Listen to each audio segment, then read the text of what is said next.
लोकसभा निवडणुकीच्या निकालाला आता अवघे काही तास शिल्लक आहेत। अनेक महिने केलेल्या मेहनतीचे परीक्षेचे उद्या निकाल आहेत। उद्या निकाल आपल्या बाजूने लागावा म्हणून कोणी देवधर्म कोणी नवस करतंय।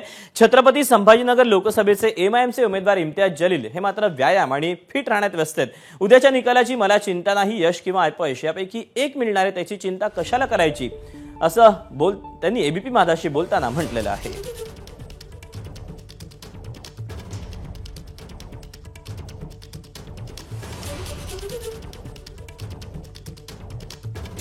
काही तास शिल्लक आहे, तुम्ही मात्र जिम करण्यात व्यस्त आहेत।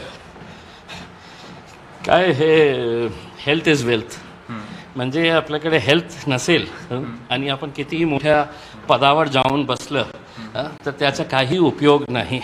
म्हणून जोपर्यंत आपल्याकडे हेल्थ आहे आणि सगळ्यांसाठी एक मेसेज पण आहे की आपण हेल्दी असेल तर आपण पुढे काही काम करू शकेल, आणि हेल्दी नसेल आणि तुम्ही किती मोठ्या पदावर जाऊन बसा त्याचा काही उपयोग होणार नाही। कोणी पूजा करताय, कोणी कार्यालयात व्यस्त आहे, तुम्ही मात्र व्यायाम करता आहात। चेहऱ्यावर काही टेन्शन वगैरे काही दिसत नाही? माझं काही टेन्शन नाही, काही टेन्शन नाही आहे।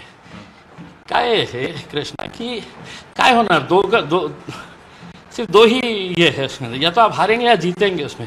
मी असे अनेक लोकांना बघितलेले आहे ज्यांनी आयुष्य टाकलेले आहे पण ते कॉर्पोरेटर होऊ शकले नाही।